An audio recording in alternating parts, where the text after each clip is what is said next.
That's it. This is me. Slow, lazy, tired, not motivated, fatter than ever and full of pimples. Who have I become? I don't feel motivated anymore. I don't feel like doing anything. What's the goal? I feel like I'm not even worthy of achieving my dreams and my goals. Who am I fooling?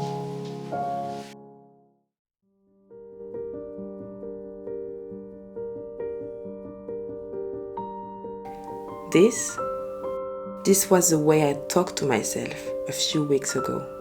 On my journey of self-discovery, the one that I was sharing with you in the past videos, I was also doing it at the same time for myself. So the last video was about values and belief.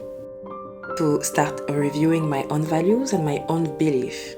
The thing is, instead of growing from it and learning more about myself, I found myself dwelling into judgment and criticism. I was being trapped in a cycle of negativity and no clear path.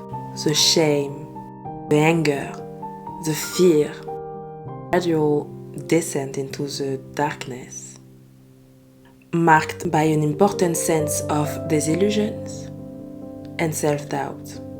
All of those were my daily life and my daily conversation with myself.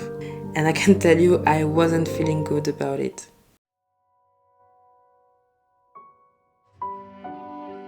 Phase 1, the realization that a purge is needed. Activities that once bring me joy now felt like a burden and were overshadowed by a cloud of uncertainty and fear. With each day passing, the weight of expectation grew heavier and was suffocating the spark of creativity and passion within me.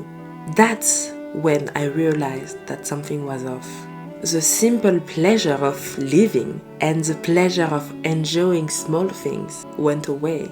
This period was the beginning of a spiral for me. And I was also reviewing my values and my beliefs, so there was a lot of contradiction within who I am now and who I was.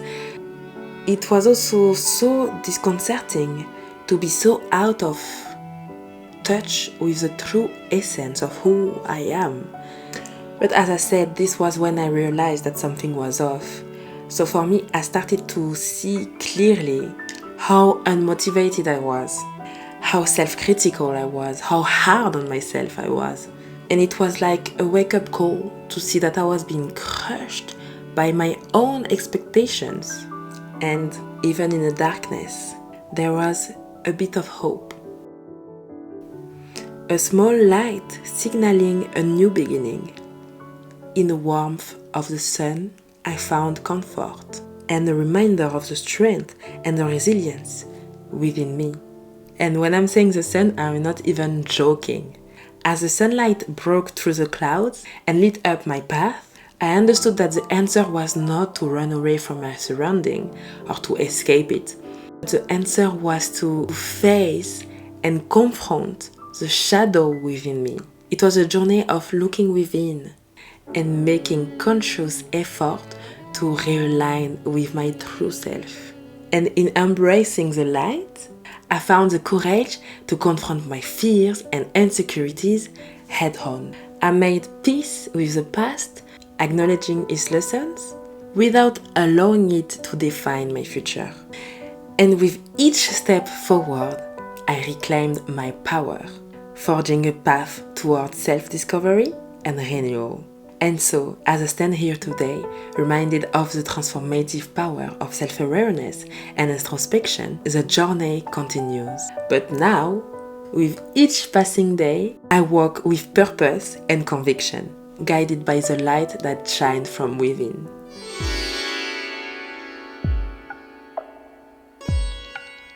Second phase, the purge. I think that everything is happening for a reason.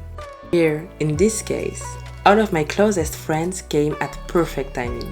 And it felt really good because thanks to them, I was able to remind myself of who I was. And talking with them made me realize how much I've changed, but mostly how much I've grown. They gave me another perspective.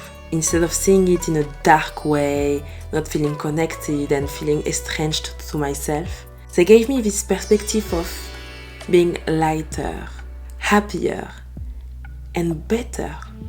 And it felt so good. So when they left, I knew that I needed to purge and go back to the basics. And from that point, I only focus on the essentials, meaning that my deepest relationships needed to be taken care of.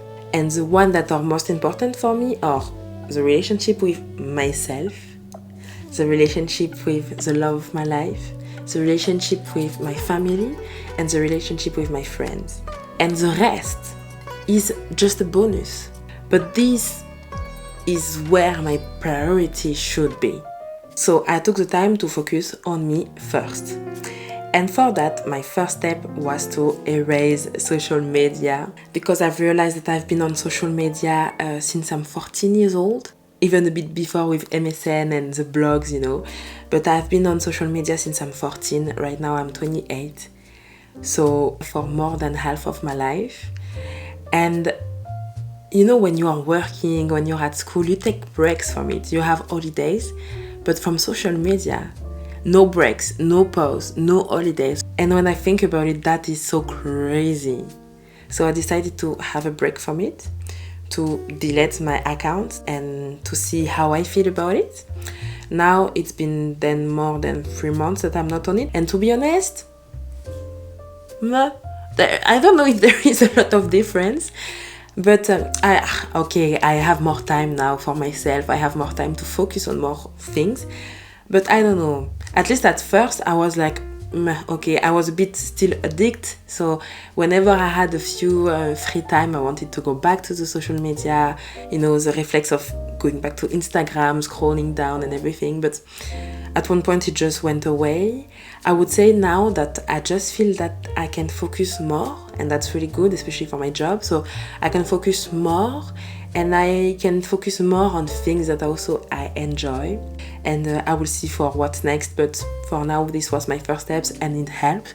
If you want me to talk more in details about this topic, just let me know.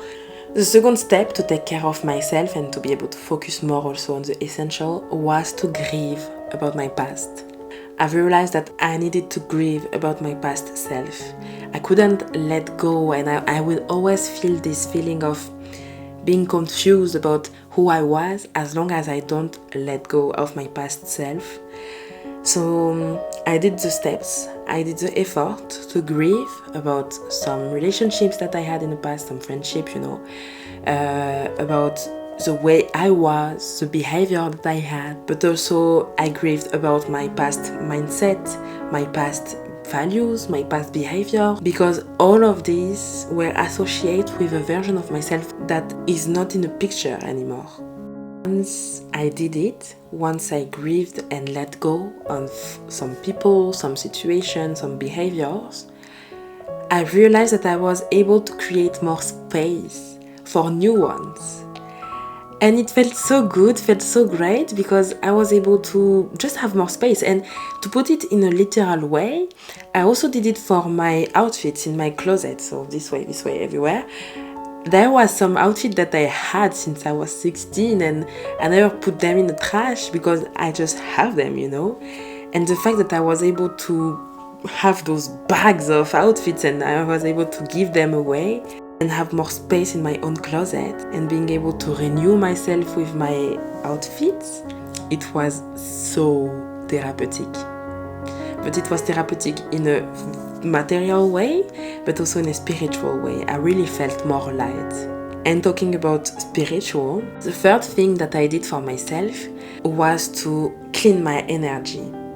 And so to clean my energy, I asked God, I had His help. So I asked the universe to have my energy back, all type of energy, even if it's negative, I asked to have it back, but also to give away the energy of others, the ones that I do not wish to have, So then I can really just focus on myself. I felt like I was more able to focus really on me, the essential, and to be more aligned also. And so once this was done, I felt like I was doing more meditation, I was doing more prayer. I just felt like once this was done, I was more connected and also more focused into the right things. So this felt really great. The third phase is the continuity. Hey, by the way, before we continue, I am Jane-Priscillia, and this is The New Me, the channel The New Me, where here it's a space for us to grow, to learn, and to reinvent ourselves, but to do it together. So I am sharing my journey, and if you are interested by knowing more, just feel free to follow on the videos that are coming. So once all those steps were completed, I already starting to feel better and gradually found myself back on track. Additionally, I continued to exercise, to eat as healthy as I can, and to nourish and cherish my relationship with myself, with my soul, but also with others. Today, I am still in the process of discovering myself, but I feel so much better and lighter. And thanks to this experience, I was able to focus on the essential. And what I understand now is that once my basic needs are met, I am in the right headspace to continue to grow and learn and focus. And every day I feel an immense gratitude for this journey of transformation, this journey that I will share with you within the following weeks about everything that I felt and everything that I had to go through to really feel good right now.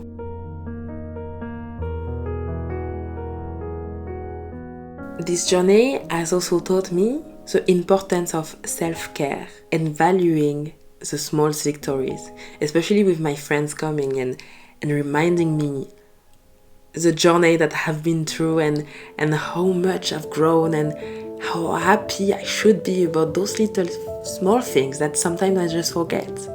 And you should do too, you know. So the celebration of each step forward. I'm really convinced that we all have an incredible resilience and an incredible ability to reinvent ourselves, provided that we give ourselves the time and the space for that. So I hope you enjoyed the video. If you liked it, please put a like. That will encourage me to know that I'm doing the right thing by sharing my story.